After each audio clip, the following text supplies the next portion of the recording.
Hey, Chicago, what do you say? This is the CHGO Cubs Podcast. Happy Wednesday. I am sitting in as Luke Stuckmeyer, Cody Delmendo, Ryan Herrera. Cody Stuckmeyer. There you go. Jared Wyllys. He's back. We let him back in. Credit to us. It's nice of you guys. Credit to us. He's always welcome. If you watched yesterday, Luke didn't sound the greatest, and I think that carried into today. So we'll just leave it at that. That's why he's not here. But he needs the Cubs to do something. Yeah, that'll revive him. Him. Honestly, yeah. I need the Cubs to do something too, so I can be revived, because I am literally like fingertips on the cliff right now, just like hanging on with dear life. All right, all of Cubs Twitter is ready to just blow everything up, scream going to CubsCon and all that, and I'm the only one on the hill that's like, shit's gonna happen. We're gonna get shit done. All right. And I'm probably not the only one, but I feel like I am, because every single day on Cubs Twitter, everyone is just like miserable. I think the funny thing is, like, no one's even like hanging or on the ledge anymore. Everyone's just like, oh, off season's over. Yeah. Off season's busted. Like, that's all Cubs Twitter is, like, fire jet into the sun, like that kind of stuff. And I'm like, Jesus. And what'll be fun is as soon as they do start making some moves, then it'll all shift the other direction. Well, but if it's also we hope. But if it's not Cody Bellinger first, it'll be, are you serious? You just got this guy? Yeah, like if they make some big moves. If they finally sign like a reliever or something, then it's like, all this time for this? A reliever? Yes. Yeah. Well, that's the hard thing about this time of year is, at any moment, it could happen. Right. You could get the breaking news tweet could come out, but. So, hit the like button. The screen says we have 8 likes right now. Please hit the like button. Hit that subscribe button. As Luke Stuckmeyer always says, the best way to enjoy this podcast is on YouTube. All right? I see all the familiar names. I see my guy Mike Dubs in the chat. Omar, Rachel, shout out to the UK, Tanya. I see all of you. And it's big of you to be here, considering the fact that nothing has happened. That just shows how much of a baseball nerd you all are. So I appreciate you. So, I guess the title of the headline today is, do the Cubs need to make a move before Cubs convention? Not that I think anyone's going to actually go to the Sheraton Hotel on January 12th and, like, riot in the hotel lobby, but all I'm saying is that the vibes will not be what I envisioned them to be 2 months ago at Cubs, like going into CubsCon, considering council was hired and then nothing has happened. So based off vibes, I will say that I think the Cubs need to sign someone. Well, we've seen before when Ricketts gets up on stage and doesn't get the warm reception that he's hoping for. You could see that again if things are still quiet by next weekend. And not only the Ricketts family, but when you get the front office guys up there, some of their panels on Saturday, they're going to get a lot more tough questions, I think. And so part of me, I don't know, part of me kind of like maybe the Schadenfreude part of me sort of hopes that they don't do anything before then, because chaos. Saturday could just, Friday night, Saturday could be really kind of interesting. I sort of want to see them face the fans and have the fans kind of stick it to them a little bit. No, I kind of like that. Yeah. Now you completely changed my mind. Right. Now I want chaos. Do nothing until next Friday. I kind of look at it as like they could sign Cody Bellinger at some point in the next 9 days and people would still be angry. Like the vibe will still be a bunch of angry people yelling at them. They could go out and sign 3 guys and people would still be angry. So I don't know. I'm looking forward to the just seeing the crowd reaction, because the thing is, I think when we look at it, like Twitter is such or just social media in general is such a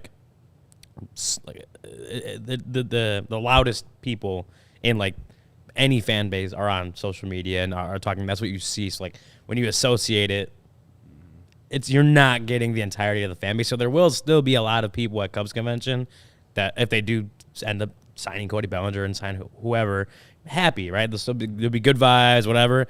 But you will also have that section of the fan base that is the vocal majority and is going to be very angry, and so it's going to be a weird mix of like fans, whether they sign someone or not. Honestly, I think even if they don't sign someone, there still will be that section of fans that are just like, Cubs convention, cool, like good vibes only. But it's going to be a weird mix of fans, and it's going to be a weird mix of a reaction. I still think Tom Ricketts will get booed by a majority of the crowd. Like that just happens every year. That's kind of a tradition at this point.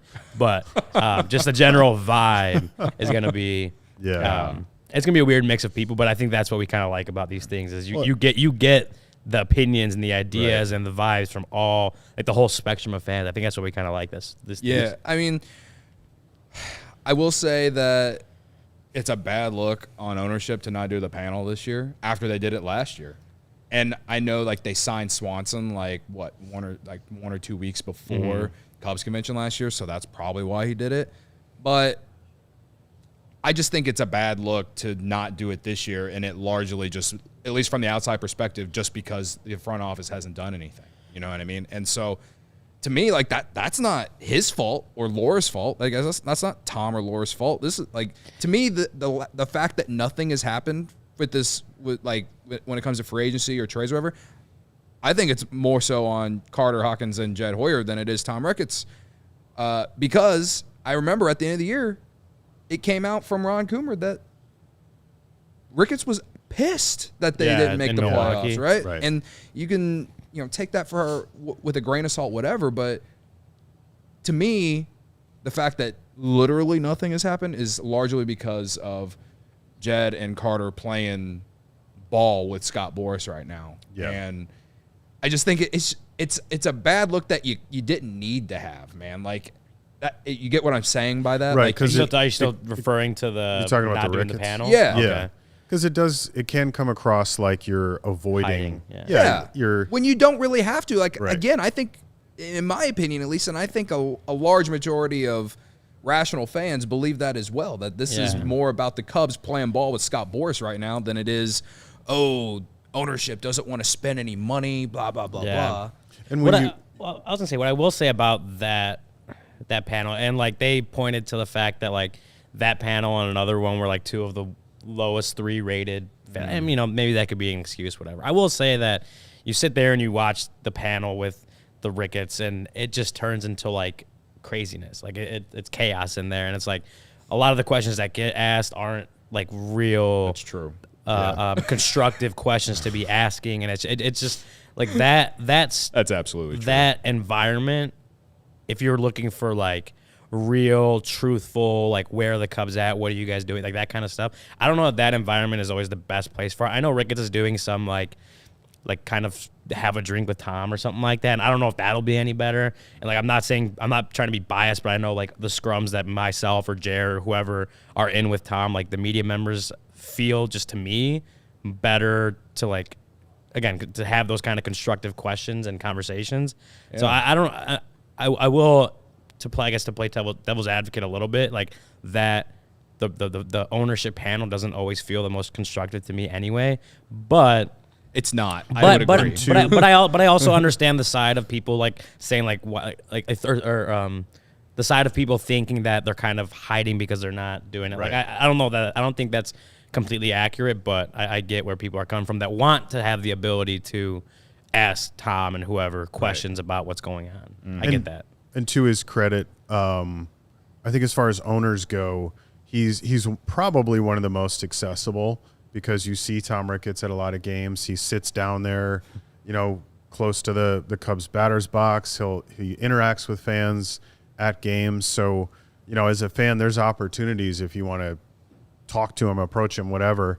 But one of the things I did like about having the Ricketts panel at the convention is for a lot of fans, that's their one chance to go and tell them something, ask a question, share how they are feel. The ones investing money into the product, right? Like the fans are the reason that the Cubs are the Cubs. Right. And I mean, that goes across the entire league. That's why teams like the Oakland A's acting the way that they have been over the course of time. Like, I feel bad for Athletics fans or A's fans, whatever you want to call them. Like that ownership group doesn't give a shit about team or anything. Right. So like I've never argued against fans who want to go and like hold ownership accountable. Absolutely. I totally get that. Like you can say that about the other teams in this city. They definitely should be holding putting billboards up about Jerry selling the team and all that for the Sox and the Bulls. And as a Bulls fan, I absolutely believe that he should, right? But And so, like, I totally get what you're saying, and I agree with what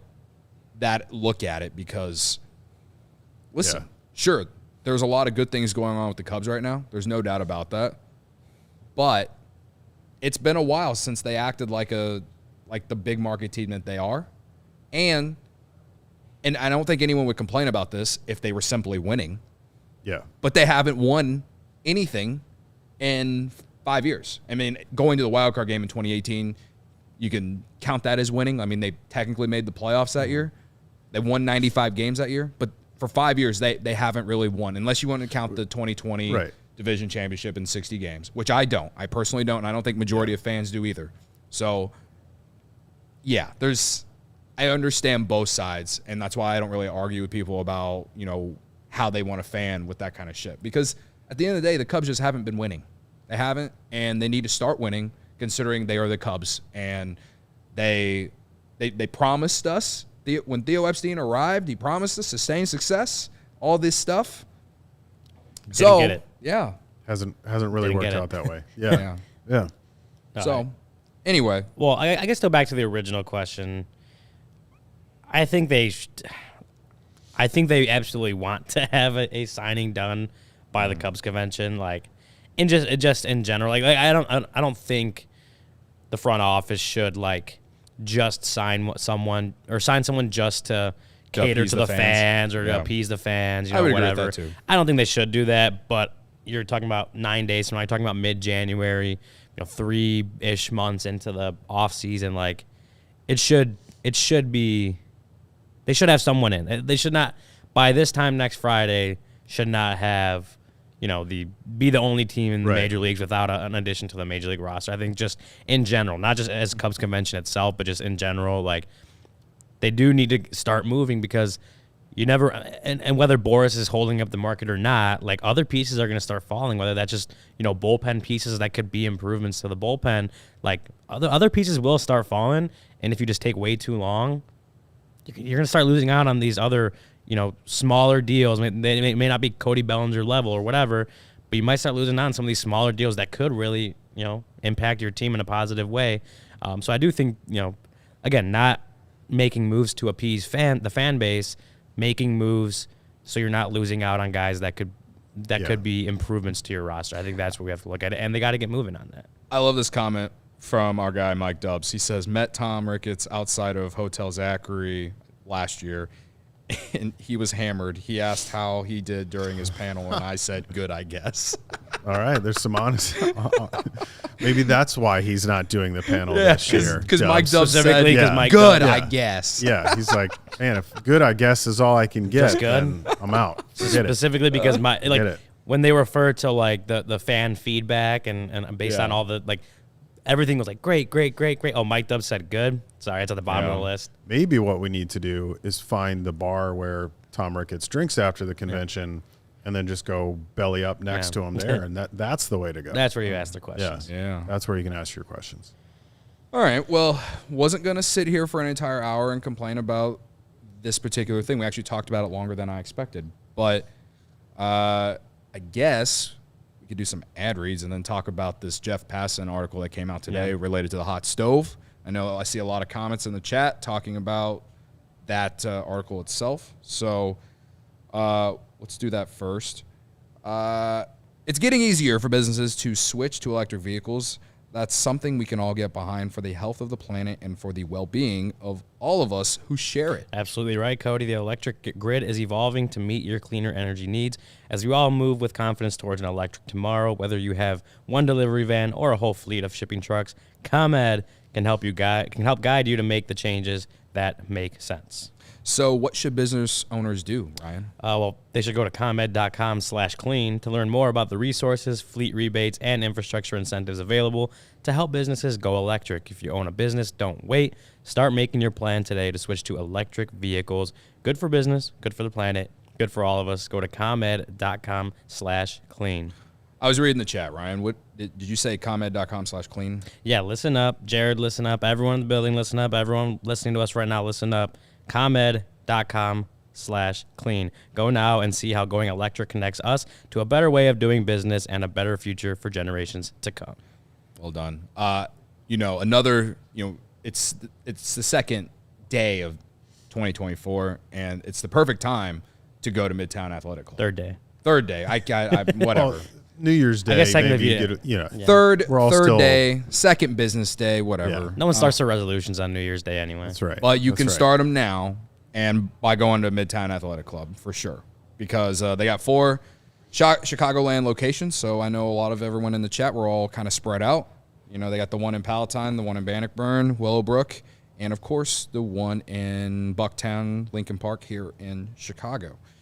The one in Palatine just launched a multi-million-dollar transformation of the club, which will be complete early this year. Midtown is offering no initiation fees this January at their Bannockburn, Palatine, and Willowbrook locations as well. So, That's great. No fees. Like that's good. Listen, this place, when we really emphasize this place is for everyone. It's not just a gym. I think it's a fitness lifestyle type place, right? Like it's good for single people, families with kids. Jared, all right? There you go. Luke Stuckmeyer. People looking to make lifestyle changes like me, because I said yesterday my New Year's resolution is to lose 30 pounds. And, holistic wellness. Anyone looking for that, right? They have cool club features, right? The super luxe locker rooms with wet and dry saunas and premium amenities. Also, I just love the fact that they give you like a bracelet when you go in, and it's used to lock the locker. So you don't even have to bring your own lock, which is something that I always forget when I've gone to a gym, right? Amazing outdoor and indoor pools and hot tubs. They have a collection of boutique fitness studios with more than 100 classes per week, which are included in the membership. You don't even pay for the classes. It goes into your membership, so you don't have to pay extra for those. It's not gym quality. The spaces are boutique quality, they say. So, and on top of that, and our guy Mark Carmen will say this, will agree with it. Yes. The best tennis courts and programming in the sport. Midtown has indoor and outdoor tennis, pickleball, paddle tennis, USTA professional quality all the way, on top of like a bunch of basketball courts as well. We played there. I everything watched you want, Ryan basically. dunk a ball I did dunk. on a 6 Oh, foot. no, Just like tomahawk slams. no. Just I dunked the ball. We're going to leave it at that. I dunked. I watched Ryan dunk a basketball There on you these go. courts. All right? No. and we didn't get video of this. Oh, we got video. Oh, no, it's on our it is- Instagram. It's on our there. Instagram account, on the CHGO Sports Instagram account. I'm gonna have to dig You're that gonna have up to go find after this. this show. Yeah. I did dunk. All the other contacts we don't need. I dunked. This is Ryan. This is Ryan's version of "Don't let the facts get in the way of a good Exactly. story." I support it. So head on over to midtown.com/CHGO to find out more and to tour the Midtown Athletic Club nearest you. Woo. All right. So, good old friend Jeff Passan. I haven't said this on the show. When we were at winter meetings, I actually ran into Jeff Passan, realized that he is not as short as I thought, but also he literally broke the Eric Freddy news. I believe that's how you say his name. Fetty? The guy, Fetty? Fetty, whatever. Yeah. He signed with the White Sox. I met him. I ran into him, was going to introduce myself, and he's like, and I was wearing a CHGO shirt, and he obviously knows Kevin Kaduk very well because he used to work at Yahoo together, right? And he said that, it's nice to meet you. Sorry, I can't talk right now. And he was literally on the phone. And so then like 2 minutes later, he broke that news of the White Sox making that signing. So if I had been more aggressive, then maybe he wouldn't have broke that news first. So credit to me for You did letting a him break service. that. Maybe Yes. he would did have a told service. you. Oh, yeah. He would have told you, and you could have broken the news. I could have, maybe if I had tried, yes. Yeah. Long story short, I let him do his job, and I deserve credit for that. Anyway, he has an article out on ESPN.com today, basically like a hot stove update, going through all kinds of names. I thought the first thing that I saw, because I don't have the subscription to ESPN Plus, I saw this from BR. He expects Shota Imanaga to get over $100 million on his contract, which honestly doesn't really surprise me. And I still think the Cubs are in play for that. They haven't been, fully linked, but there hasn't been a lot of conversation at all about anyone in the Cubs. And in some ways that's scary to me, but also it's not like other teams are rumored to be in on all these dudes. All I know is that he has to sign before, the 11th? I believe. The 11th, I believe. Yes. Yeah. So Yeah, so if there's going to be a signing before Cubs convention, maybe it's him. Maybe that's the one. that like the day before the Cubs Yeah. convention, maybe. Yeah. No, I think so like reading Jeff Passan's Hot Stove article. One of the things, as you mentioned, was Imanaga and likely to reach 9 figures. And I think what he's saying is that, well, I mean, when we talked about it like the beginning of the offseason, like Kodai Senga got, what, $85 million? Mm-hmm. And I think Imanaga was projected to get around that much. So I guess the way the market has played out, 9 figures has become the expectation, which wasn't something kind of the baseball world was expecting. I know we not that we were privy to all the Imanaga conversations, but that having read stuff at the beginning of the offseason or when he was posted, like it was kind of, I think the expectation at the time was less than 9 figures, 5 years, something like that. But now it seems to have grown to a point where he's going to be getting a 9-figure deal. And I wonder how that also affects the pitching market. And that can sometimes be a product too of the other things that have happened in the market so far, where then teams look at reacting or responding based on what they've seen. You know, like the Dodgers are probably the best example. If you're in the NL West and you're trying it all to be competitive, now you have to start thinking about upping some of these offers, being more aggressive, because if you've got a shot at all, at least on paper, we all know that there's no guarantee that any of this is going to work out the way that we expect. But yeah, if I'm the Giants, then my strategy might have to shift a little bit. And I know that was one thing that in Passan's article that he mentioned specifically, is that, you know, the Giants are now kind of expected to be one of the teams to really go hard after some of these remaining Scott Boras clients. And that's, I think a lot of that has to do with, you know, you don't want to just concede the division just because the Dodgers have done so much. And you could see some ripple effect in the rest of the National League as well. You know, even though the Cubs aren't in the same division, potentially down the road, when you're talking about playoff matchups, that's a team you're probably going to have to deal with at some point. Yeah, and I know previously the Giants were one of the suitors for Cody Bellinger, but they went out and they signed Jung-Hoo Lee a couple weeks back for a $113 million deal. So at least in Passan's article himself, he doesn't mention, like when he talks about the Giants, he kind of mentions going after Matt Chapman or Blake Snell or both.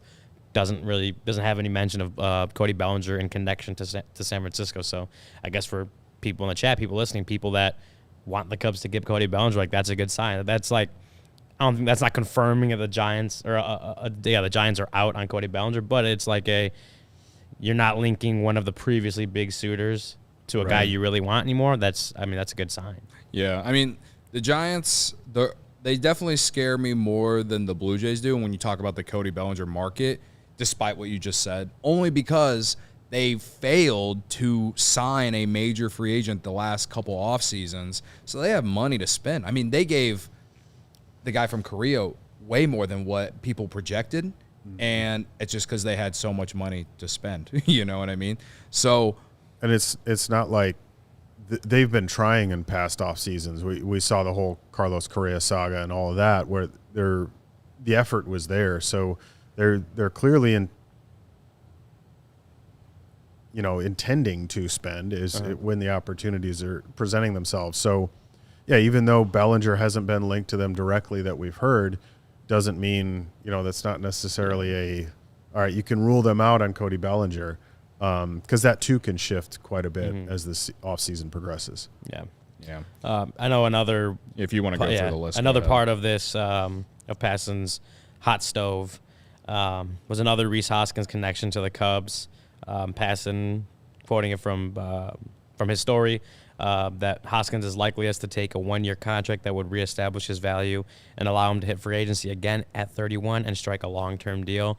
I remember at the winter meetings, it was either winter meetings or GM meetings, and Scott Boras was kind of asked specifically about Hoskins and the kind of deal they might be looking for. And Boras didn't rule out the 1-year deal, but he also didn't rule out a 2 or 3 year deal. Whereas, like last year, winter meetings, right around when Cody Bellinger signed, the idea was like they want the 1-year deal for Cody Bellinger. They want him to have the 1-year deal. He even said, right, like he was offered a couple multi-year deals that they didn't want. They wanted the 1-year pillow contract. But with Hoskins, it was a little bit different. And we talked to John Morosi when we were down there in Nashville at the winter meetings, and he kind of said himself, like, if he's the Cubs, he would probably try to get Hoskins on a 2 or 3 year deal, a multi-year deal. So to see Passan kind of going the other way and saying likeliest is the 1 year deal, I'm not saying that's a complete shift in what the narrative was around Hoskins, but it does kind of signify that, one of the most connected people, reporters in the baseball world, he's expecting a 1 year pillow contract type deal for Reese Hoskins. And as far as the Cubs go, that's I think we've talked about it. There's no real bad 1 year deals, right? Like you lose a lot of money in 1 year, but you're not your long term financial flexibility isn't ruined. So I still think Hoskins fits on this team. I still think he is a candidate for a good bounce back year. But if it's that 1 year pillow contract, I don't think the Cubs shy away from that. Yeah. I mean, we're talking about, I see people in the chat talking about Reese Hoskins. I've always thought that it would be a solid signing, right? Like he's not going to be part of the real future ahead, but he's a guy that not only is he a veteran, but it's not like a lot of people want to compare him to Trey Mancini just because Mancini got 2 years, he was a veteran, he plays first base. But Reese Hoskins was really good with the Phillies for not just like a handful of years, but like he's been really good with the Phillies his entire career. You look at Trey Mancini's career overall, like I was actually surprised he didn't play nearly as many years as I figured that, or I thought that he did. And I just think Reese Hoskins has proven a lot more over his career to be a little bit more optimistic on than someone like Trey Mancini. So I don't. Yeah. I understand how fans want to look at that, but he would be a fine add to honestly, I'd rather him DH than play first base. I'd rather them get Bellinger, let him play first base / center field and / outfield, whatever, and use Hoskins to play DH more so than anything else. That's how I look at it. Now, throughout the season, that will probably change. PCA will come up. That means that you have to basically play Bellinger at first base or in the corner outfield spots on days you want to give guys like Seiya or Ian Happ a rest. But, again, as we saw, like, throughout a 162-game season, like, it makes sense that you're going to do things different, not like throughout a year. So also injuries happen, right? All this stuff. So it's to me, all of that stuff about like where guys will play and all this, it's not necessarily like not important, but to me, the Cubs can't look at it like, oh, we have to play this guy here all the time when baseball happens. And the thing is I think they know that. They know that. And I think Hoskins, especially on a 1 year deal, is, like you said, Ryan, there's almost no reason not to, because the worst case scenario is you're losing some money for 1 year. Yeah. But the potential upside is pretty significant because we did see Hoskins as a very, very good player for the Phillies for quite a number of years.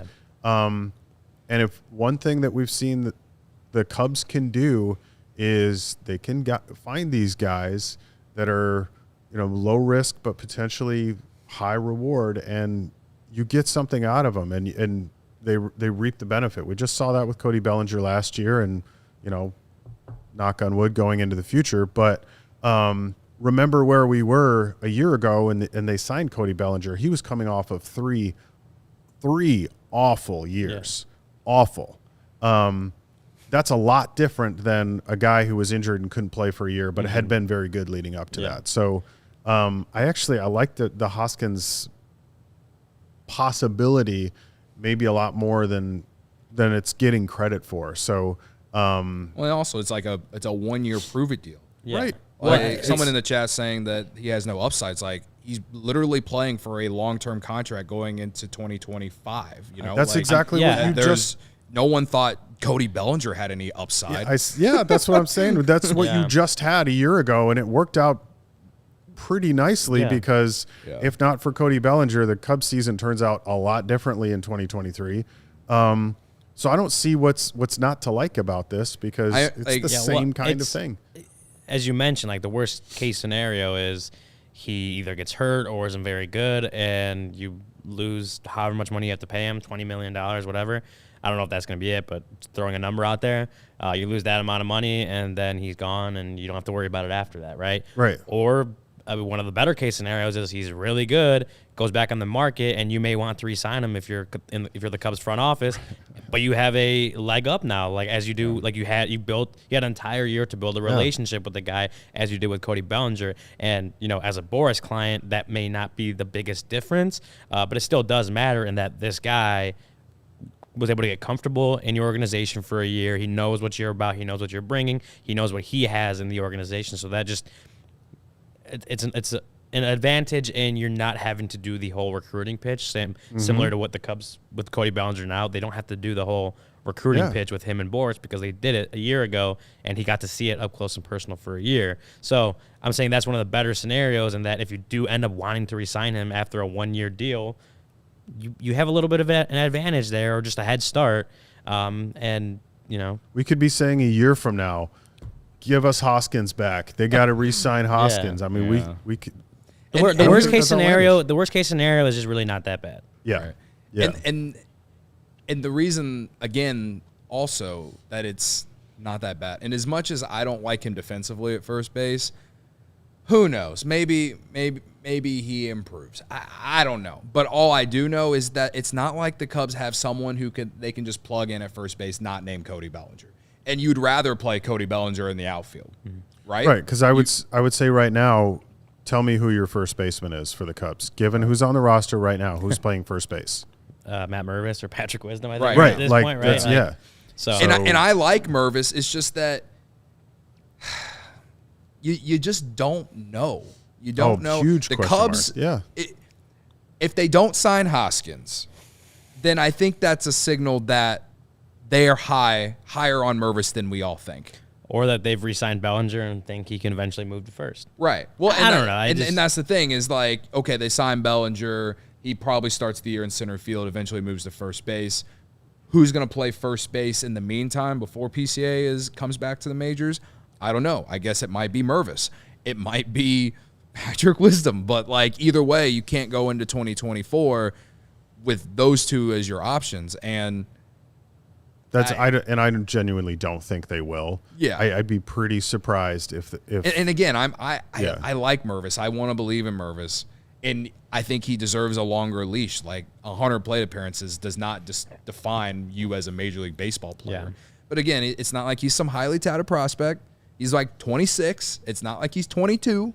Mm-hmm. You know, like there's a lot to work on. Or he went back to Iowa to specifically work on the swing and all these things, right? So it kind of just comes down to like how do the Cubs view him? And I think them signing Hoskins will be telling on how they view Mervis. Yeah. Right. A couple more things from Jeff Passan's article, and one that really stood out to me, actually. He talked about some of the big pitching trade candidates that have been on the market this offseason. Obviously, he mentioned Tyler Glasnow getting traded to the Dodgers. He said Dylan Cease could still be traded, but there is an argument to hold him, improve on what was a disappointing 2023, and then, have him back on the market the next year. But one thing that stood out to me was he said the chances that Corbin Burnes and Shane Bieber get dealt are dwindling. He said they share a pair of traits that dampen their value. Both are free agents at the end of the upcoming season, and they play for teams planning on contending for division titles. Not sure if this is speculation, or it could be more like an informed speculation from Jeff Passan, but to see, the Corbin Burnes, I don't know that we ever really looked at him as like a real possibility for the Cubs. Like he would fit well, like it'd be a dream. Potentially something could get worked out, but I don't know if that was ever really there. Shane Bieber was someone that we thought was more of a realistic possibility for the Cubs to trade for from Cleveland.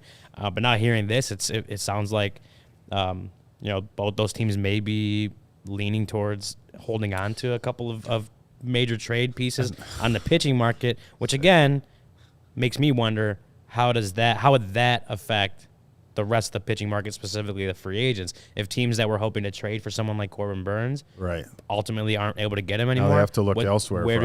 How do they pivot, and how does that affect the rest of the market? And something potentially to keep an eye on, for July is Yeah, those are both teams that are hoping to contend, but also both teams who could see things very easily go the other way. And so then and move at the trade deadline. Burns and Bieber are great trade options come July. So maybe if the Cubs don't trade for them now, something to keep an eye on. I think that's showing that those two teams aren't getting the offers that they want. Right.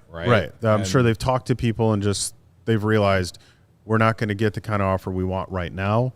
So Shane Bieber's value is kind of lower compared to like where it was when he won Cy there's some Young. question marks 3 years ago, And Burns, he's great, but free agent at the end of the 1 year. year left. Like, no one's gonna give up a top prospect for him. Let's say Milwaukee they don't do well in the first half, and it's the Cubs and the Reds are, who knows, at the top of the division. We talked about this last week, but then Milwaukee might be much more inclined to say, let's look at dealing Corbin Burns, or somebody like Shane Bieber, who's not getting great offers now. When a team's looking to add an arm for a second half run, then your offers can shift a little bit. Right. So Corbin Burns was always a dream to me. Yeah. I just never thought that the Cubs could call, but I don't think the Brewers want to work with the Cubs. I don't know if the Brewers are going to pick up the phone. I think they're going to hang up the moment they hear Jed Hoyer's voice. If they see Jed Hoyer on the caller ID, they're just not even. Matt going to Arnold just blocks Jed's number. Right. Can't even give him. And I've been pretty adamant that I would love to get Bieber on this team. I know the strikeout numbers have came down the last few years, and the velocity's down. But it doesn't. I guess for me, on a 1 year deal or 1 year left, depending on what you had to trade, and this is why the Guardians, it looks like, at least at this point, based off this article, it looks like they don't want to move him because they ain't getting the deal that they want. I think you're going to have to move your top prospects for a guy like Shane Bieber. But the guy's got 1 year to prove that he's worth however much money. Mm-hmm. And as we've seen on the pitching market this year, people are paying top dollar for guys like this. So he's basically playing with kind of like house money in terms of like I can get if I somewhat get back to whatever form I was. And again, it's not that like he's even been bad. It's more of just like he hasn't been striking out as many people. The velo, like you said, kind of came down, but he was still a quality pitcher. He still pitched a lot of innings, If the Cubs were able to help him get back to some of that form, which they've shown to do that with guys in the pitch lab, like maybe you strike gold with him too, and that's why I've been kind of high on the Cubs getting him. So clearly the Cubs aren't offering what the Guardians want right now, and they're trying to get more than what probably most of us think. And I don't know, man. Like it comes down to you gotta if you're gonna be playing the trade market, you gotta get creative. You gotta make a bold move. But it always comes with the risk of letting go of some of the prospects that you've stockpiled over the years, and we all know that's a calculated risk that you have to take sometimes, where you're sending some of those players to another team, and then that carries with it, for fans, a whole different level of frustration where you see one of those guys go somewhere else and reach the majors and do well, and then you start kind of looking back, and we play that revisionist history game, with those kinds of trades too. Yeah. So that's always something to keep in mind when we talk about let's trade for this guy, trade for that guy. Yeah, keep in mind what that means. Yeah, and then one more that kind of piqued my interest, but I'm just like not. I was kind of like curious what your guys' thoughts are on this one. Jeff Passan talks about JD Martinez, who was with the Dodgers this last season after a few years in Boston. Here's the list of players with at least 450 plate appearances and a higher slugging percentage than Martinez in 2023. Shohei Ohtani, Corey Seager, Aaron Judge, Matt Olson, Ronald Acuna Jr., Yordan Alvarez, Mookie Betts. That's it. 7 All-Stars, and then the 36-year-old Martinez. For me, I'm not sitting here and saying the Cubs should get him. I don't think he should be a high priority right now. I think there's definitely others that they should be looking at, and potentially others that should fill that DH spot. But if one of the more worse scenarios happen for the Cubs, and they don't really have a big addition or whatever it is, if it gets down to it, would JD Martinez pique your interest? I mean, based off what you just told me, yeah, a little bit. I mean, he's going to be a DH for sure. He's only a DH. He's only he a doesn't DH play at any this first point. base at all. But I mean, you look at just the last 10 years, solidly above average WRC plus. 2020 was a down year for him, but that was a weird year for everyone. But he's coming off a 135 WRC plus season in LA after 119 and 126 his last 2 years in Boston. Like, again, I'm not saying like this is not me saying go out and get JD Martinez right now. Like, that would feel like it would kind of feel like a consolation pickup. Like, it would feel like they missed out. They missed out on some of the guys they wanted to fill some of the, like, especially the DH spot. And they went out and got a bat that they believed in, but may not be game-changing bat. That's what it would feel like. Also, he's older. Yes, but if it got down to it, and that was the only route they had left, it would just depend on how else they filled out the route. As far as like consolation signings, you could do a lot worse. Definitely. That's true. And he does so. And it would also depend on what's going on with Christopher Morel, right? Yeah. Has he shown the kind of improvements to move into the field that you want? Do you keep him on the team versus trade him? Like, I think that also plays a I mean, Morel could easily be their DH next year. I think we all want him to be able to find a position finally. Right. But that's what I'm saying. Is like, is he going to have to be your DH again? Because if he is, and you want him to be your full-time DH, then you're most likely not going out and getting JD Martinez. Right. A couple of things to consider. So again, you know, if you're looking at this as like a consolation signing, which it really kind of would be. Yeah. Two things. One, you can expect he's probably going to provide some much needed power to the lineup. We've talked about this before. The Cubs need more power bats. He would be one. He had 33 home runs last year. We talked about the slugging percentage. Not only that, if they are going to sign him for a 1-year deal, he's probably not going to be super expensive. He only made $10 million from the Dodgers last year. So not that I'm trying to talk anybody into this or get anybody like excited about it, but if that scenario played out and this is what happened, I don't think it's nearly as bad as people might think at first. Again, I don't think that they're going for Martinez unless some other things that they've tried haven't worked. And you are trying to add a bat, then there's a lot of reasons to like this. Yeah. It's a solid bat to add to the lineup, especially when we're talking about adding some power, which we know the Cubs need. They need more of it. If it was lefty power, it'd be even better. But in general, they just need power. But it would still feel like something went wrong in the routes they wanted to take, where they ended up having to turn to JD Martinez. Right. Well, I think and I think the only pro out of it, if they actually did sign him, is that they probably are going to give Morel the chance to play the field. That'd be the only positive. Because you're signing him, and it probably does mean that, Morel is playing a lot of third base or something like that. So maybe that he plays some first base too, just because he played some first base in winter ball. I don't know, but it's just interesting. And I mean, I have not seen anything about the Cubs being linked to JD Martinez or anything.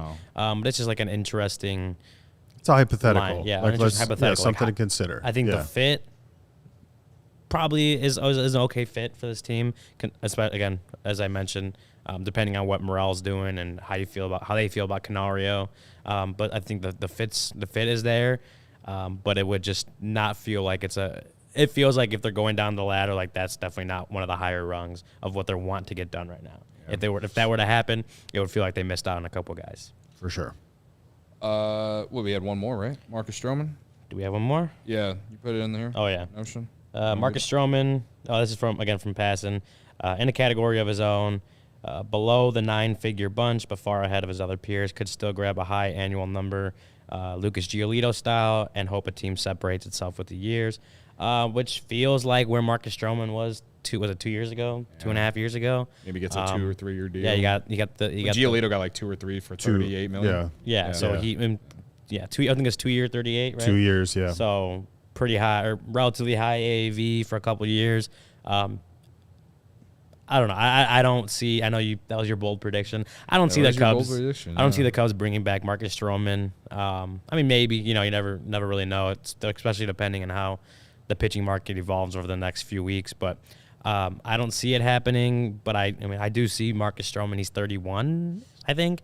I see him getting like probably a similar deal to what he got with the Cubs going into that lockout.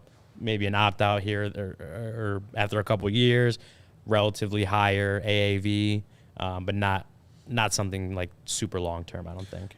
I always said that he was worst-case scenario. Like, if he came back to the Cubs, it was always worst-case scenario. That means that they missed out on Yamamoto. They missed out on Ohtani, who could pitch in 2025. They missed out on Montgomery. They missed out on Blake Snell, who everyone in the chat is talking. Like, legitimately would be, like, the last option.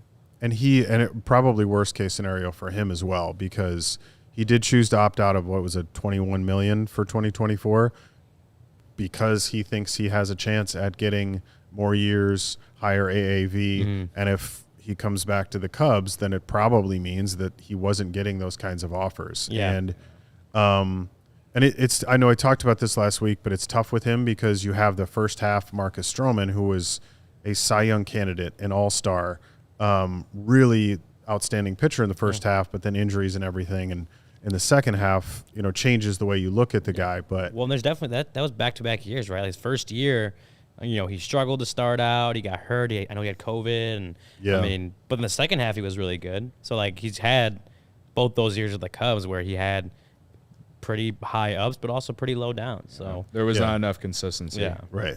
And injuries, and it was weird because most of his career he's been pretty healthy. But of course, first year COVID, whatever. You want to call that an injury? Fine. But like shoulder inflammation came back too early, whatever. The stuff last year was at least, because I know it started out some back issues and stuff like that. And, with any athlete, baseball players especially, when you start having back problems, that can be something that just plagues a guy for the rest of their careers. So, it's not, again, it'd be worse. That's why it was scenario. my bold prediction last week. Yeah. It's bold. It's for sure bold. For sure. It is bold. It's not bold? Going on CIRCA Sportsbook and having fun. Responsibly having lots of fun, like I do every day. All right? 3 reasons why I love CIRCA. Their tight money line splits. Games strive to be a -110 split on the CIRCA Sports menu, unlike other sportsbooks which may use -115 or -120. CIRCA Sports keeps as little money as possible on large market bets, especially compared to other books. Another thing, they don't limit players based on their winnings. Every player has the same limits, unlike other books who do limit winning players. They encourage bettors to actually download and explore other sports betting apps available just to compare the lines, just to see how much some books will take away from you based off you killing the sports betting game, like sometimes I do. But not all the time. But not all the time. It's a roller coaster, and that's sports betting in general. If you don't know that, then I'm letting you know. There are ups and there are downs. And then finally, their customer service is my favorite part because I really don't like chatbots. I really don't, and they don't have them. They use actual people, man. The real people behind the CIRCA Sports brand who resolve issues in a timely fashion, unlike other books who use chatbots. All aspects of the app are being run by the same team that runs the main CIRCA Sportsbook at CIRCA Resort and Casino in Las Vegas, my second favorite place in the world, right behind Wrigley Field. All right, so download the CIRCA Sports Illinois app at circasports.com/app to sign up today. Also, be on the lookout for CIRCA events, watch parties, and tailgates. If you or someone you know may have a problem with gambling, call 1-800-GAMBLER, text GAMB to 833-234, or visit areyoureallywinning.com. Well, admittedly, I'm not much of a sports gambler. I dabble. But what I do love is getting just decked out in some sports gear. I mean, we've got Ryan with the Mizzou hoodie on today, Cody wearing the Illinois basketball shirt. So you guys looking good in your sports gear. That's very nice of you to say. FOCO comes into the picture, so we can get fitted out in the best sports gear around. They make, this time of year, who doesn't love a good hoodie? Hoodies, shoes, signs, bobbleheads, and everything in between. And as baseball season does finally arrive, that means it's time for Aloha shirts. We all know Ryan and the Hawaiian shirts. That's me. If you're into straw hats, polos, bags, everything you need for going to a game. Even here in the CHGO studio, we've got set decorations that they donated. They donated a few awesome pieces for our sets. So those of you watching, listening, go show FOCO some love. You can check out foco.com, or on YouTube, click the link in the description below. And for all non-presale items, use the promo code CHGO10 for 10% off. Beautiful. Earlier in the chat, Barb said that she thinks I'm not reading the chat, and because I got angry yesterday. I did not get angry yesterday, Barb. I don't remember what she said, but I did snap back. But I wasn't angry. Oh, she said she was going to call you.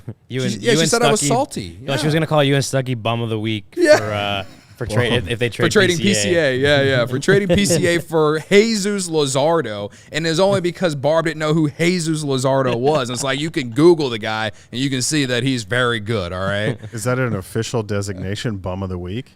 According to her. According to her. According to her, yes. I'll try to avoid that. Bum of the week. But I am reading the chat. You never want to be Barb's bum of the week. No. We always read the chat. We always read the chat, Barb. Whether we Sarah's want to always or in there not. Responding. Yeah.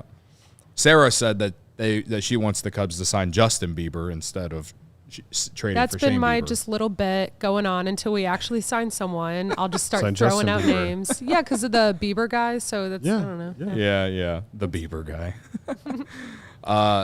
Someone in the chat also said only Jim. 35 likes. Well, we're up to 40 now, and I did see that we had over 100 people in here. We're still at like 130 something right now. It would be nice if you guys would hit Yeah. the like button, man. Very nice it's of a you. very Throw some simple, likes our easy way. thing to do.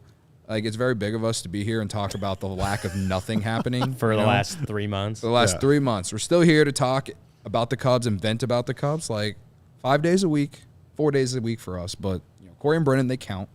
All right. So You get a please hit show the like 5 days a week, all year long. button. Yeah, I mean, all year long. All right. So It's Wednesday. it is Wednesday.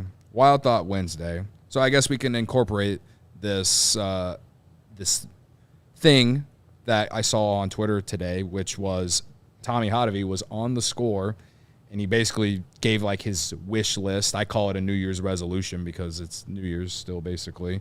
And he said that his wish list is a starter and 2 bullpen pieces for the Cubs. Mm-hmm. He's a pitching coach for the Cubs, if you don't know. So I figured all 3 of us could go through and give like a starter and 2 relievers that we would like the Cubs to get. And everyone's been putting their thoughts.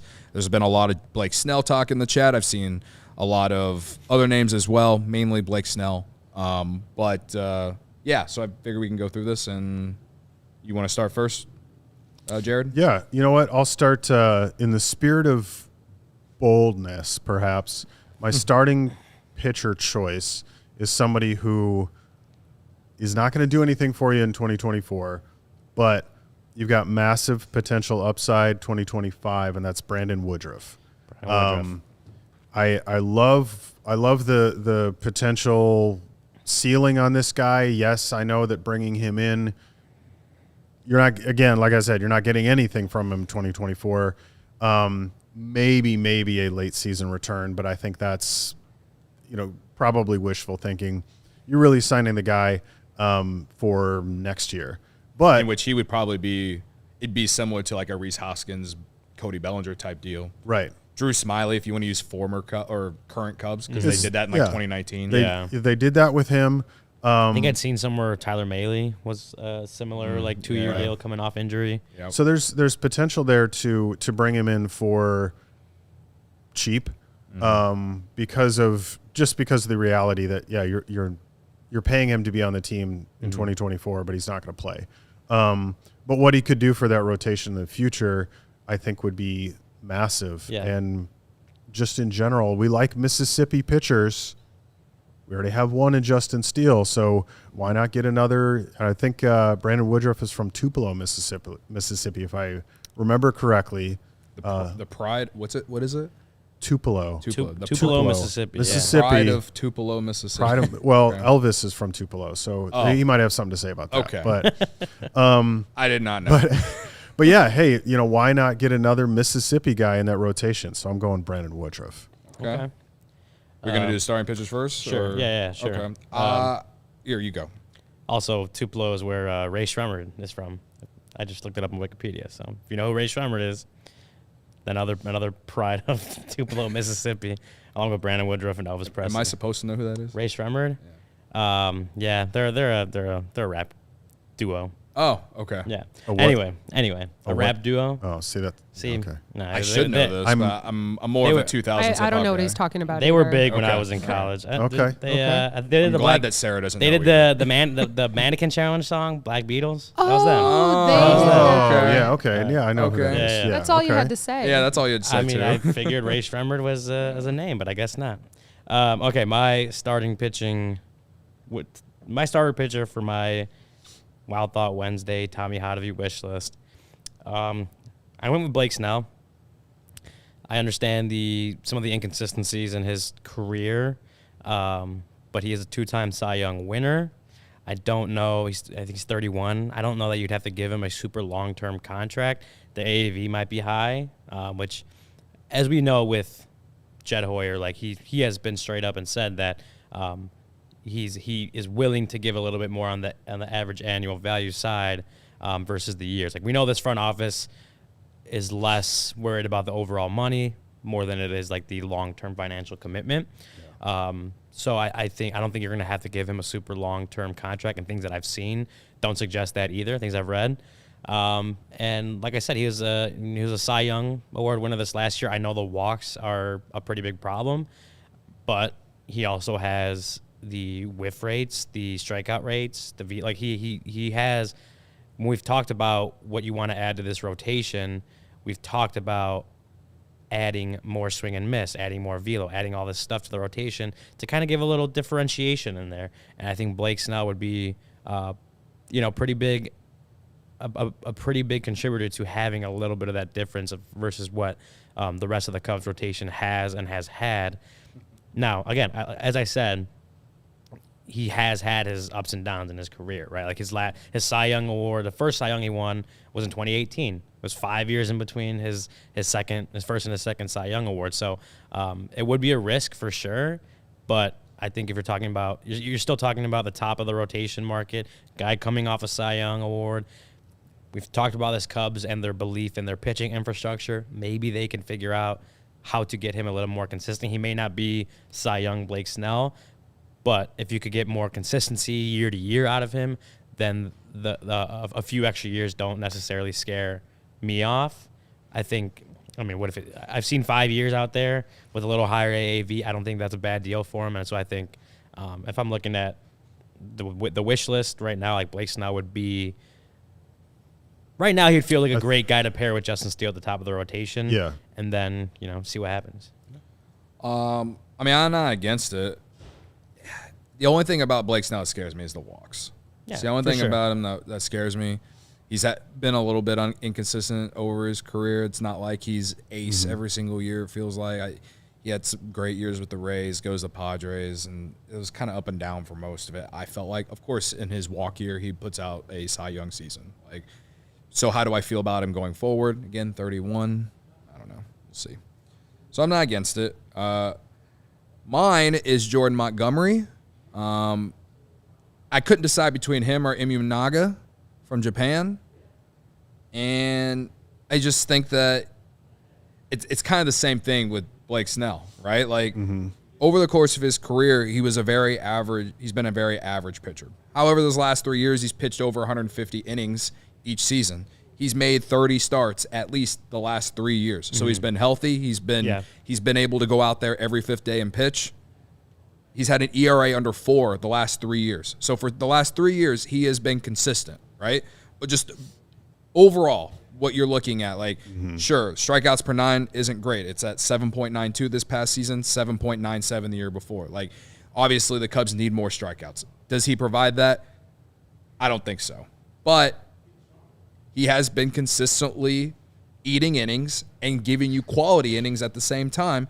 And with the defense that the Cubs have, perhaps his numbers get even better. So it's, that's where I'm at. Yeah. Obviously, there are other guys, and Blake Snell probably will be better, but I'm not against a guy like Jordan Montgomery. And the nice thing about the position that the Cubs are in right now, they're not looking for a top of the rotation starter. They don't really need that necessarily. So that's why somebody like Montgomery or Blake Snell could come in and is going to have a positive impact on the rotation, but they're not you're not Yeah. signing these guys expecting them to be a Cy Young pitcher or a top of the rotation guy. They don't need to be. You kind of have that already. So Yeah, I with my Snell pick, I think I picked him more for the sake of bringing some difference to the rotation. Like Jordan Montgomery may be the safer choice. He might cost you less. Might be more. You could predict a little bit more dependability out of him. But I think for the ceiling that Blake Snell has shown he has, I think he's about the same age as Jordan Montgomery, and with what he could. He's the potential he can bring as far as just bringing difference to the rotation. I think that feels a little bit better to me. I don't expect him to be a Cub. I actually think Jordan Montgomery is probably a little more realistic for the Cubs to sign than Blake Snell. But I think just for me, just more difference in the rotation. Okay, we're almost out of time, so let's do the relievers really quick. I'll go quick. The two guys that I went with went righty lefty. Jacob Janice and Matt Moore. Short answer is I like them both because they've got good strikeout rates and they would fill a need that the Cubs have, which is, Cody, we talked about this before the show, those innings between the starter and the back end of the rotation. I think that's where the bullpen needs the most help. These are both guys that are going to do good for them on that front, kind of bridging the gap in like the 6th, 7th innings. So those are both guys I think would fit in nicely. My two relievers that I throw out there, Robert Stevenson, who we've talked about. Yeah. We actually talked about earlier in the offseason. I think he'd fit in really well, coming off of a pretty solid season. So, and I don't think he'd break the bank, obviously, for a reliever. I think he's gotten a little bit more hype as the offseason's gone along. I've seen him mentioned a little bit more by the national guys, but I don't think he's someone that's going to cost you a ton of money, and I think he'd fit in well and be dependable for that bullpen. And then I threw the first trade guy that's coming in from a trade to fill this wish list, Emmanuel Clase. We've talked about it. I don't know how realistic it still is, or if it's a possibility, whatever. He obviously would slide right into closer. Yeah, I don't know what the Cubs would have to give up to get him. And I think what we've talked about and what we've seen is that it would probably be a package of some sort from Cleveland. But I do think he's a good pitcher, been an all-star in the past. Fits in the back end of that bullpen. I think that's just what the Cubs need, more dependability out of that back end of the bullpen. I do like, obviously, what Adbert brought to the table last year. They had solid pitchers in that back end, but I think Class A might be just an improvement over there. And then it allows the other guys to have, clearer, more defined roles and maybe move up to – I think overall it just benefits the bullpen. Yeah. And then I also threw Jordan Hicks as a question mark. Didn't he sign? I thought he signed. Did he? I didn't see that he signed. Maybe I'm wrong, but I thought he signed with someone. The chat will let us know. I don't believe so. Okay. Maybe I'm wrong. Cause Jordan Hicks would be – he would definitely add I don't think he has that signed. strikeout, the swing and miss. He's got that heat. Yeah. Jordan He Hicks does not is still show a free his – agent. yeah, No? he's not signed. I think he's gotten some buzz and some maybe connected to Just some hasn't rumors, happened. but Okay. I think I don't know, question mark, right? Like Yeah. he has velo. Like he Yeah. has like 100th percentile velo, which I don't know. I don't expect the Cubs to sign him, but I think that would be an interesting pickup if they were to. Yeah. Okay, so my two relievers, Brent Suter, former Milwaukee pitcher, pitched in Colorado last year, was pretty, I believe, for pitching in Colorado, he was pretty good for the Rockies last year. Obviously, because he pitched in Milwaukee, has a relationship with Counsell. I feel like everyone wants to talk about perhaps Josh Hader just because of him and his relationship with Craig Counsell. I just don't think the Cubs are going to spend $100+ million for a closer. Not that I don't really care whether they do or not, but I just don't think they will. Yeah. So I like him as a middle relief guy. And then someone in the chat keeps bringing him up. Hector Neris is a guy that I kind of like. And it kind of goes back to the whole reason why I like Jordan Montgomery. He's just been consistent throughout his career between Philadelphia and Houston. The last 2 years with Houston, 60-plus innings pitched, strikeouts per 9 over 10, 10.88 in 2022, 10.14 in 2023, ERA under 2 last year, 3.72 ERA in 2022. For largely most of his career, he's been a very solid middle to back end reliever for the Astros and the Phillies throughout his time. So, and the fact that he's been healthy too. I mean, in 2021 he even pitched 74 innings. So like, he's been healthy. He's been consistent out there, giving quality innings. So those are my 2 relievers. So, and bring back David Robertson while you're at it. He's a good guy. He's a very good guy. I'm still waiting for them. Solid pitcher for Yes. as far in his career as he is. I'm still waiting for Cody Hoyer to get that minor league deal. Yeah. We'll see. Yeah. We'll see what happens with that. What were you going to say, Jared? I'm sorry. Oh, just David Robertson was a good guy to talk to, like just a quality person. Yeah. So if for no other reason, bring him back. I think he used to they would play chess in the clubhouse, and he was the guy behind that. So It might have been. yeah, David Robertson. He'd fit in well, obviously, with this clubhouse and in that bullpen. I think he's been pretty good in the back end for different teams the last 2 years. For sure. All right. Well, how many minutes did we go over, Sarah? Like 7? 6. 6? All right. Big of us to find a way to go over an hour when there's nothing happening. We'll be back tomorrow. Corey's joining us, Barb. In case you're wondering, Jared, Barb keeps referring to you as Alligator Man. Is that okay? Yeah, what I is assume that? she's I wonder talking what she about was you. talking about. Okay, I'm pretty sure she's talking about you. I wonder why. I was but going to ask okay. you at the end of the show, what does that mean? I have no idea. I thought she Okay. called No you idea. Ben Zobrist's dad last week. That actually makes more sense. That does kind of make sense Yeah. because of the beard Yeah. and That's- the hair. Yeah. I don't know though, because he and I are almost exactly the same age, so I don't know how to feel about that. So Anyway, well, again, we'll be back tomorrow. Corey will be in studio with me and Ryan. So we'll see you at 1:30 tomorrow. Yeah, that way we can have Studio A. New time. Yeah, new time. It's only 10 minutes later than regular. At 1:20, it's a cool thing, but we want to be in Studio A. So we're going to be at 1:30 tomorrow. We'll see y'all then. Thanks for checking out the CHGO Cubs podcast. Fly the W. We all silly like the mayor.